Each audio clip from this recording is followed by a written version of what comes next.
কালে কালে আর কত কি দেখবো গো মিনুর মা। খবরটা শুনেছ নাকি? কেন গো পিসিমা, কার কি হয়েছে?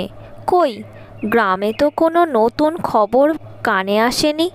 আহারে, তুই মনে হয় জানিস না, গোটা গ্রামে তো সবাই কানাঘুষো করছে। অত ঘুরিয়ে কেন কথা বলছো পিসিমা? যা হয়েছে একটু পরিষ্কার করে বলো দেখি। তাহলে শোন, ওই পাড়ার ময়নার মা কত ধুমধাম করে মেয়েটার বিয়ে দিল ভালো চাকরিওয়ালা ছেলের সাথে। ও মা, শুনছি নাকি ময়নাকে বাপের বাড়ি রেখে বিদেশ পাড়ি দিয়েছে। এতে এত আশ্চর্য হবার কি আছে পিসিমা? ভালো চাকরি পেলে বিদেশ তো যাবেই, এখন অনেকেই যাচ্ছে। তাছাড়া ময়নাও লেখাপড়া জানে, গ্রামে থাকলেই তো আর বসে থাকবে না। তা এতই যখন বিদ্যে বুদ্ধি, তখন একটু বিয়ের সময় যাচাই করে নিতে কি হতো? ময়না বাপের বাড়িতে আছে, বিদেশ চলে গেছে জামাই, আর কি মেয়েকে নিয়ে যাবে নাকি? মাথা খারাপ। এমন করে কেন বলছো পিসিমা? বিদেশে চাকরি পেয়েছে, তাছাড়া কদিন পরে ময়নাকে হয়তো নিয়ে যাবে। এটা নিয়ে তোমার এত বাড়াবাড়ি করার কোনো দরকার নেই। নিয়ে যাবে না ছাই। শোন মিনুর মা, আমার মাথার চুল এমনি এমনি পাকেনি, দিনকাল গিয়ে এককালে ঠেকেছি। কোনটা হিরে আর কোনটা জিরে সব বুঝতে পারি।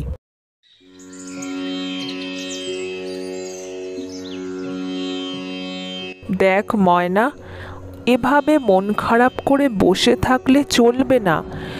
মনকে শক্ত কর। দেখ, তোর পছন্দের সর্ষে ইলিশ রান্না করেছি, তুই না খেতে কত ভালোবাসতিস। এভাবে মন খারাপ করলে চলবে কি করে? নিজের যত্ন নে, দিন দিন শরীরটা খারাপ করে ফেলছিস, এভাবে তো অসুস্থ হয়ে পড়বি। আমার কিছু ভালো লাগছে না মা, আমি খাবো না, একদম ভালো লাগছে না। উনি আমার সাথে এমনটা করতে পারলেন? দেখ, আমার কথা শোন ময়না, আমি তোর মা, দেখবি সব ঠিক হয়ে যাবে। আজ যেটা নিয়ে তুই চিন্তা করছিস, কাল সেটা চিন্তার কারণই থাকবে না। থাক, আর কিছু ঠিক হবে না মা, কিচ্ছু ঠিক হবে না। অনেকবার বারণ করেছিলাম, তাও বিদেশ চলে গেলেন আমাকে এখানে একা রেখে দিয়ে। আমি তোর মা, আমি তো বলছি তোকে সব ঠিক হয়ে যাবে। জামাই আমাদের খারাপ মানুষ নয়, তোর বুঝতে কোথাও ভুল হচ্ছে।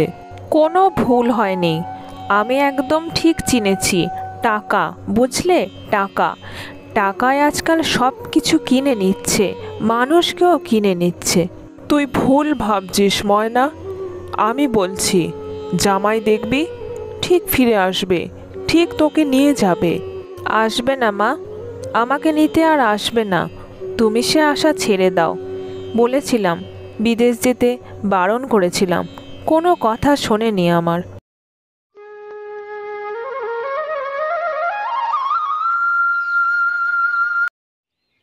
কিছু মনে করো না ময়নার মা, খুব তো ধুমধাম করে মেয়ের বিয়ে দিয়েছিলে, ফেলে পালালো তো? কেন, গ্রামের ছেলের সাথে বিয়ে দিতে কি হচ্ছিল?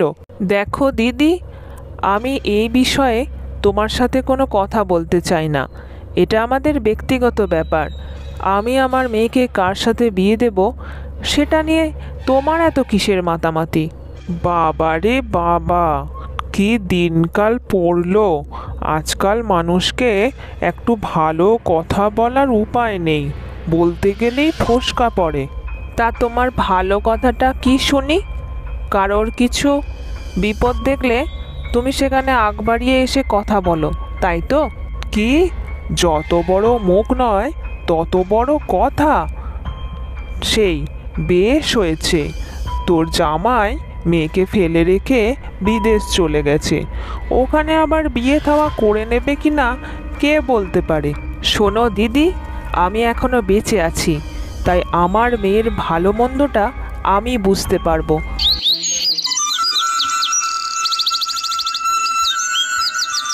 তোর খুব কষ্ট হচ্ছে না রে ময়না? তোর জায়গায় আমি থাকলে আমিও তোর মতনই কষ্ট পেতাম রে। সবই আমার কপাল রে ঝুমা। সেই মানুষটা আমার কোনো কথাই শুনলো না, বিদেশ চলে গেল। জানি না রে আর কোনো দিন আসবে কি না। চিন্তা করিস না রে ময়না, মেয়েদের কপাল, কার কপালে কী যে ভগবান লিখে রেখেছে কেউ জানে না। তুই এই গ্রামের মধ্যে একমাত্র মেয়ে যে পড়াশোনা জানতিস, তোর যে এরকম হবে।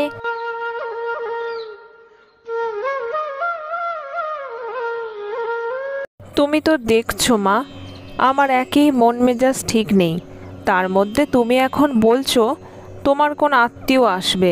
মন মেজাজ ঠিক নেই সেটা মনে মনেই থাক। শোন, কাল আমার খুব কাছের একজন আসবে, ভালো ভালো একটু রান্না করে দিস তো ময়না। তোর হাতের রান্নাগুলো খুব ভালো হয় খেতে। তা তোমার সেই কাছের আত্মীয়টি কে, যেটা তুমি আমাকে বলতে এত দ্বিধাবোধ করছো? সে নয় কালকে সব রান্না আমি করে দেব, সেটা তুই কাল সকাল হলেই জানতে পারবি। নে এবার তাড়াতাড়ি খেয়ে দে, আমরা শুয়ে পড়ি।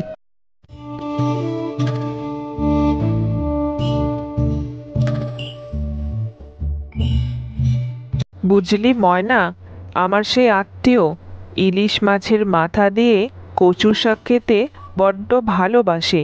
তাই তো সকাল সকাল বাজার থেকে ইলিশ মাছ আর কচু শাক নিয়ে এলাম। নে তো এবার তাড়াতাড়ি রান্না করে ফেল দেখি। ইলিশ মাছের মাথা দিয়ে কচু শাক, এই রান্নাটা আমি বেশ ভালোই পারি জানো মা। তেনারও খুব পছন্দের রান্না ছিল। থাক, এখন বরং রান্নাটা সেরে ফেলি, আর ওসব কথা ভেবে লাভ নেই।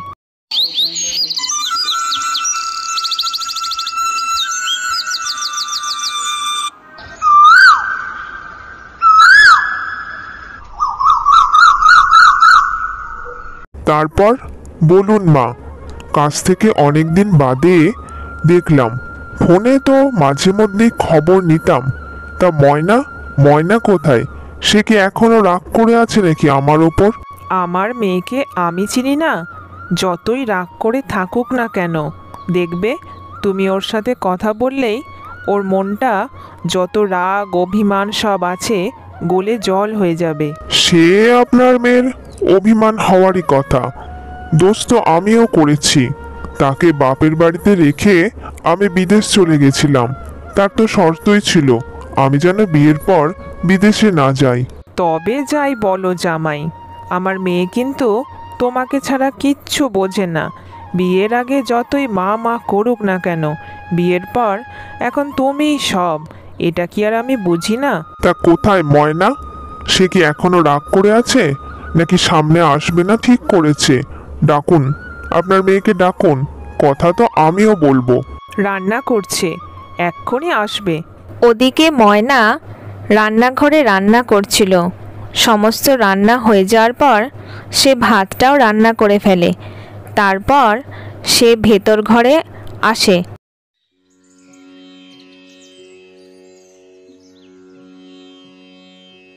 ও ময়না, রাগ করে থেকো না, দেখো আমি এসেছি। এতদিন পরে বুঝি আমার কথা মনে পড়ল? থাক, আমাকে আর ভুল বোঝাতে হবে না। কদিন পরেই আবার তো বিদেশ চলে যাবে, এখানে তো তুমি থাকতে আসোনি। বিদেশ আর যাব না, আর বিদেশ যাব না বলেই সব তল্পি তল্পা গুটিয়ে সোজা এই গ্রামে চলে এলাম। ও মা, তাহলে চাকরিটা ছেড়ে দিয়েছ? হায় কপাল, আগে যে চাকরিটা করছিলে সেটাই তো ভালো ছিল। বেকার বেকার বিদেশ গিয়ে এখন চাকরিটাও হারালে, এবারে আমরা খাবো কি? সে নিয়ে তোমাকে চিন্তা করতে হবে না ময়না। আমি বিদেশে তো যাব না, তবে বিদেশের সাথেই চাকরি করব। এ আবার কেমন ধরনের কথা? বিদেশে যাবে না অথচ বিদেশের হয়েই চাকরি করবে? এটা কি করে সম্ভব? একটু ঠিক করে বলো দেখি। ওখানে একটা ভালো কোম্পানিতে ইন্টারভিউ দিতে গেছিলাম, তো সেখান থেকেই চাকরি, ওয়ার্ক ফ্রম হোম, অর্থাৎ ঘরে বসেই চাকরি, আর কোনো অসুবিধা হবে না। এবারে এই গ্রামে থেকেই আমি চাকরিও করব আর তোমাদের সাথেও থাকব। সেই কোন ছোটবেলায় নিজের মা বাবাকে হারিয়েছি, আমার কাছে আপনজন বলতে তুমি আর আমার শাশুড়ি মা। সত্যি বলছো? আর বিদেশ যেতে হবে না? আমি খুব খুশি হয়েছি গো, খুব খুশি হয়েছি। কিন্তু মাও যে আমাকে এভাবে বোকা বানাবে ভাবতে পারেনি। মায়ের সেই পরম আত্মীয় যে তুমি, সেটা তো মা বলেইনি। ওরে, যদি কাল রাতেই তোকে বলতাম যে জামাই আসবে, তুই জামাইয়ের ওপর যা রেগেছিলি, রান্না তো দূরে থাক, জামাই আজ মুড়ি জলও খেতে পেত না। এবার বুঝেছি কেন ইলিশ মাছের মাথা দিয়ে কচু শাকটা আমাকে দিয়েই রান্না করালে। যাই হোক, চলো এবার সময় খাওয়া দাওয়া করে নিই। আমার মন একদম ভালো হয়ে গেছে, আর এতটুকু রাগ অভিমান নেই।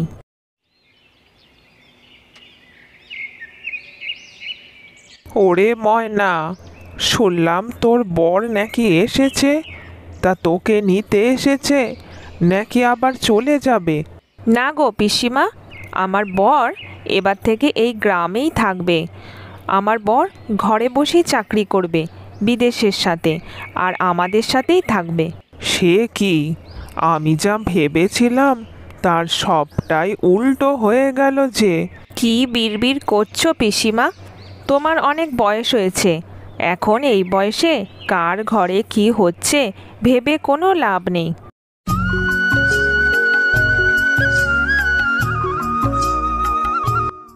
জানো, এই গ্রামের ছেলেমেয়েরা সবাই ওই প্রাথমিক বিদ্যালয় অবধি পড়াশোনা করে, তারপরে আর কোনো এখানে বিদ্যালয় নেই। তুমি কোনো চিন্তা করো না ময়না, আমাদের তো কাজটাই এটা। যে সমস্ত গ্রামে গ্রামে এখনো শিক্ষার আলো পৌঁছায়নি, সেখানে একটা করে বিদ্যালয় গড়ে তোলা। সত্যি বলছো? তুমি আমাদের গ্রামেও একটা বিদ্যালয় গড়ে দেবে? খুব ভালো হবে গো। এখানের ছেলেমেয়েরা সবাই পড়াশোনা করবে, শিক্ষার আলো দেখবে। কি জানো ময়না, তুমি ঠিকই বলতে। বিদেশে থাকলে বড় চাকরি পাওয়া যায়, অনেক টাকা আসে, কিন্তু মাটির টান আর আপনজন থেকে দূরে থাকলে জীবন আসলে অসম্পূর্ণ। তাই আমি এখানে থেকেই সব কিছু করব, আর গ্রামে একটা বিদ্যালয়ও গড়ে তুলব। এরপর সেই গ্রামে একটা বিদ্যালয়ও গড়ে তোলা হয়। অন্যদিকে পিসিমা তার নিজের ভুল বুঝতে পারে। সে বোঝে ময়নার স্বামী বিদেশ থেকে ফিরে শুধু নিজের পরিবারেরই দায়িত্ব নেয়নি, পুরো গ্রামের চেহারাই বদলে দিয়েছে, পুরো গ্রামের দায়িত্ব নিয়েছে।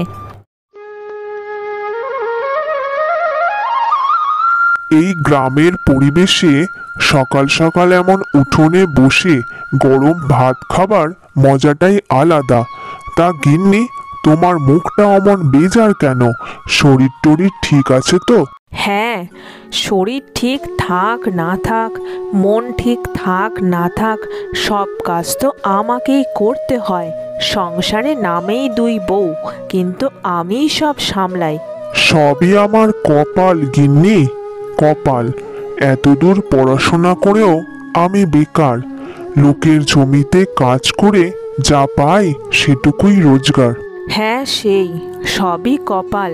আমিও তো কলেজ পাশ করেছি, আর ছোটও তাই, অথচ ও এখন চাকরি করে আর আমি সংসারের জল কাঁধে নিয়ে বসে আছি। ছোটর সাথে তুলনা করো না, ও তোমার থেকে ছোট। তাছাড়া তুমি দিদির মতো। যাই, এবার আমাকে এবার কাজে বেরোতে হবে, আর বসে থাকলে চলবে না।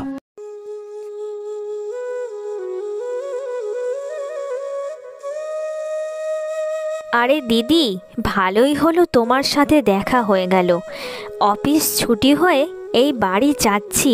তা তুমি বুঝি পুকুর থেকে জল নিয়ে বাড়ি যাচ্ছ? চলো আমরা একসাথেই ঘর যাই। না রে ছোট, আমি যাবার সময় একটু মাঠ থেকে কলমি শাক নিয়ে যাব। তুই তো আর সেসব পারবি না, তাই তুই আগে ঘরে চলে যা, তারপর আমি গিয়ে সন্ধেবেলা খাবার তৈরি করে দেব। ঠিক আছে দিদি, তাই হবে। তুমি বরং কলমি শাক তুলে আসো, আমি বাড়ির দিকে যাচ্ছি। ও, তুমি চলে এসেছো? দিদি ঘরে নেই, গেছে মনে হয় পুকুর পাড়ে জল আনতে। বসো একটু। আসার সময় তো দিদির সাথেই দেখা হয়েছিল। অনেকবার বললাম একসাথে আমরা ঘর যাই, সে যদি শোনে, বলে কিনা মাঠ থেকে কলমি শাক এনে তারপর আসবে, তাই আমি একাই চলে এলাম। যাই বলো, যবে থেকে আমি চাকরি পেয়েছি দিদি একটু দূরত্ব বজায় রেখেই চলে। আমি কি আর বুঝি না নাকি? সে যাই হোক, এখন একটু বিশ্রাম নিই।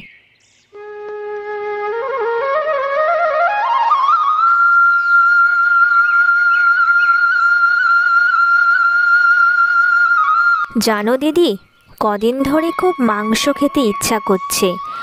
আমি ওকে বললাম একটু মাংস আনার জন্য, তা পাশে দাদা ছিল। দাদা বলল কাল সবার জন্যই মাংস নিয়ে আসবে।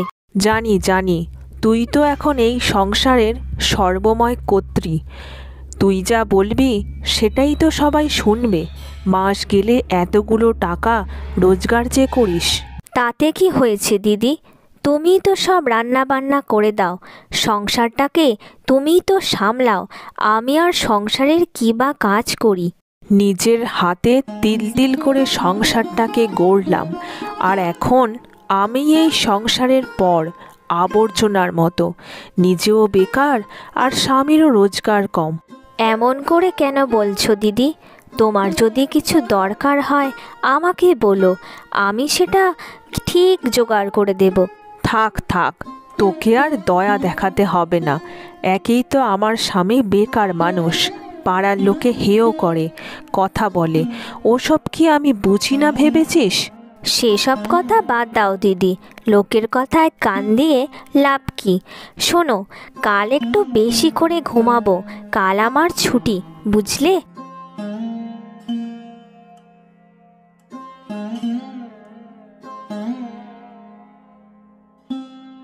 বুঝেছি বুঝেছি, হ্যাঁ ঠিক আছে, তুই এখন যা। সত্যি সারাটা দিন খেটে মরবো, আর তেনারা পায়ের ওপর পা দিয়ে আরাম ভোগ করে যাবে। সত্যি কি কপাল মায়েরি।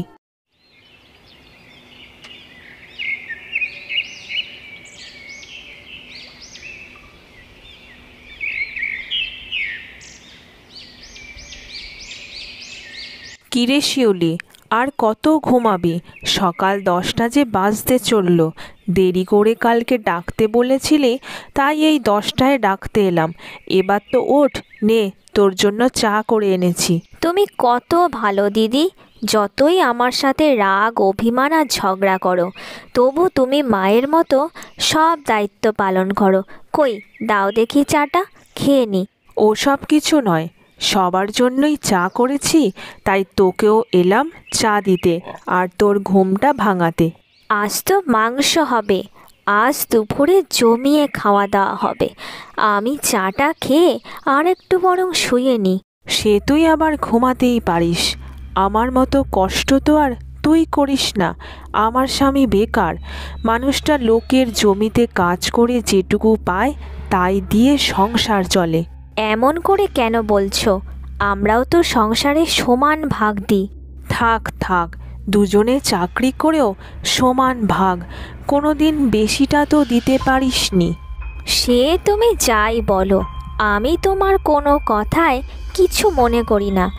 আমি কিন্তু নিজের মতো বাঁচি।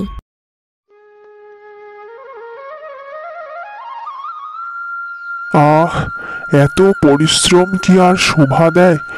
আর যে পারছি না এত খাটতে। কই গো গিন্নি, একটু জল দাও দেখি, ভীষণ জল তেষ্টা পেয়েছে। এত পরিশ্রম কি তোমার শোভা দেয়?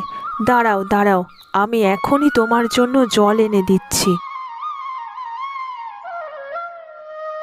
পরিশ্রম না করলে যেটুকু সম্মান আছে এরপর সেটাও থাকবে না। এমনিতেই তো গ্রামের সবাই আমাকে শিক্ষিত বেকার বলে ডাকে। সত্যি, ভগবান যে কেন মুখ তুলে তাকায় না। হ্যাঁ গো, তোমার সামনে কোনো পরীক্ষা টরীক্ষা আছে নাকি? হ্যাঁ, আছে কয়েকটা। দেখি, কাজের ফাঁকে যেটুকু সময় পাবো পড়াশোনা করে নিতে হবে। পরীক্ষা তো দিই, তারপর যা হবে।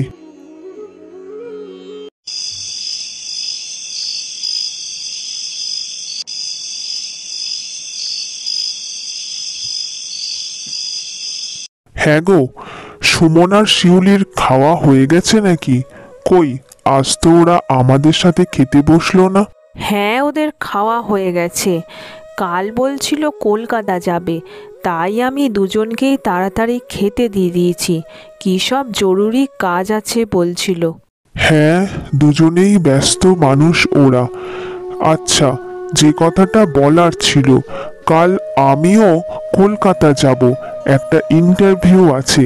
দেখি যদি এ যাত্রায় অন্তত কপাল খোলে। জানি না গো, জানি না। ভগবান যে কবে মুখ তুলে চাইবে আমিও জানি না। সত্যি, তোমার যদি একটা চাকরি হয়ে যেত কত ভালো হতো। হ্যাঁ, সেই বেকার মানুষের অনেক জ্বালা। ছেলেরা তো আর মেয়েদের মতো কাঁদতে পারে না। আমরাও যদি কাঁদতে পারতাম তাহলে বোঝানো যেত বেকার ছেলেদের কত জ্বালা। চলো এবার খাবারটা খেয়ে নাও, না হলে এই গরম গরম খিচুড়িটা ঠান্ডা হয়ে যাবে।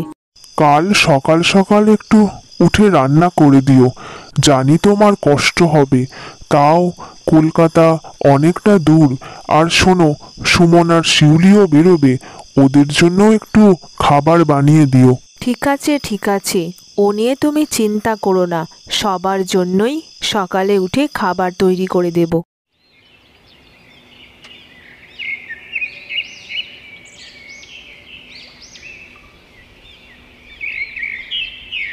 যাক, সকাল সকাল উঠে তিনজনের জন্যই টিফিন বানানো হয়ে গেছে। হে ঈশ্বর, এবার তো অন্তত মানুষটার দিকে মুখ তুলে চাও। এত পরিশ্রম করেও কিছু হচ্ছে না। এই চাকরিটা যেন হয়ে যায় ঠাকুর। কই গো গিন্নি, কোথায় গেলে? কই, এসো এসো, একটা ভালো খবর আছে। তুমি চলে এসেছো? আমি এখনই তোমার কথা ভাবছিলাম। তা বলো, এত ডাকাডাকি করছিলে কেন? আনন্দে গিন্নি, আনন্দে। আমার চাকরিটা হয়ে গেছে গিন্নি। সরকারি চাকরি নয়, প্রাইভেট কোম্পানির চাকরি। তবে চাকরিটা পাকা। সামনের সপ্তাহ থেকে আমি জয়েন করছি চাকরিতে। যাক বাবা, এতদিনে তবে ভগবান মুখ তুলে চাইলো। আর কেউ তোমাকে বেকার বলবে না, আর আমাকেও বেকারের বউ বলবে না। তবে এই চাকরিটা সম্ভব হয়েছে আমার ভাই আর শিউলির জন্য। শিউলি, যার সাথে তুমি দিন রাত ঝগড়া করো, কথা শোনাতে ছাড়ো না, তার জন্যই কিন্তু আজকে আমি এই চাকরিটা পেয়েছি। কোম্পানির অফিসারের সাথে শিউলি কথা বলিয়ে দিয়েছিল, আর তিনি আমার সমস্ত পরীক্ষা নিয়ে তিনি ঠিক করলেন যে আমাকে চাকরিতে নেওয়া যাবে। সত্যি বলছো? ইস, আমি না বুঝে মেয়েটাকে কত কথা শোনাতাম। এখন আমার নিজেরই কষ্ট হচ্ছে। কোনো কষ্ট পেতে হবে না দিদি। আমি জানি তুমি ওপরে আমার সাথে ঝগড়া করলেও ভেতরে ভেতরে আমাদের সবাইকে অনেক ভালোবাসো। আর শোনো দিদি, তুমিও একটু তৈরি হয়ে নাও। তোমাকে নিয়েও আমি একটু অফিসে যাব। আমাদের অফিসে কর্মী নিয়োগ হচ্ছে, কন্ট্রাকচুয়াল পোস্টে। কলেজ পাশ করলেই নিয়োগ। তোমার জন্য আমি বলে রেখেছি, শীঘ্রই তৈরি হয়ে নাও। সত্যি বলছিস শিউলি? তুই আমার জন্য ভেবেছিস? এতদিন আমি তোকে কত বকাবকি করেছি, তোর ওপর অনেক কারণে হিংসা হয়েছে, তাও তুই আমার জন্য এত ভেবেছিস বোন? বেকার মানুষের কষ্ট আমি বুঝি দিদি। তোমাকে আর দাদাকে কাছ থেকে দেখে আমি সব বুঝতে পারতাম, হয়তো মুখে কিছু বলিনি। চলো এখন আমার সাথে অফিসে চলো। বুঝলে শিউলি, যত কটা কাগজপত্র জমা পড়েছে তার মধ্যে তোমার বৌদির শিক্ষাগত যোগ্যতা সবচেয়ে বেশি, তাই তোমার বৌদিকেই এই চাকরিটা দেওয়া হলো। সত্যি রে শিউলি, বিশ্বাসই হচ্ছে না। আজ যে এত খুশির দিন দেখতে পাবো আমি সত্যি ভাবিনি। তোকে অনেক ধন্যবাদ বোন। ধন্যবাদের কিছুই নেই দিদি। তুমি সংসারে কত কাজ করেছো, আমি অফিস এসেছি, সংসারটা পুরোটা তুমি এতদিন সামলেছো, ওটা কোনো ব্যাপার না। আজ থেকে তুমি, আমি, দাদা, আমার স্বামী সবাই আমরা রোজগার করব সম্মানের সাথে। চলো এবার আমরা বাড়ি যাই। যখন আমাদের সবার চাকরিটা হয়েই গেল, তাহলে অনেক দিন ধরে আমার একটা স্বপ্ন ছিল, তোকে আজ বলেই ফেলি। কী স্বপ্ন গো দিদি? বলো বলো, বলেই ফেলো, আর কোনো অসুবিধা নেই। গ্রামের সবারকার মতো আমাদেরও একটা বড় বাড়ি হবে, সেখানে সবাই আমরা একসাথে সুখে শান্তিতে বসবাস করব। হ্যাঁ হ্যাঁ, নিশ্চয়ই হবে। আমাদের সবার টাকায় আমাদের একটা সুন্দর বাড়ি হবে। এর কয়েক মাস পর তাদের একটা সুন্দর পাকা বাড়ি তৈরি হয়, আর ওখানে তারা সবাই একসাথে সুখে শান্তিতে বসবাস করতে শুরু করে।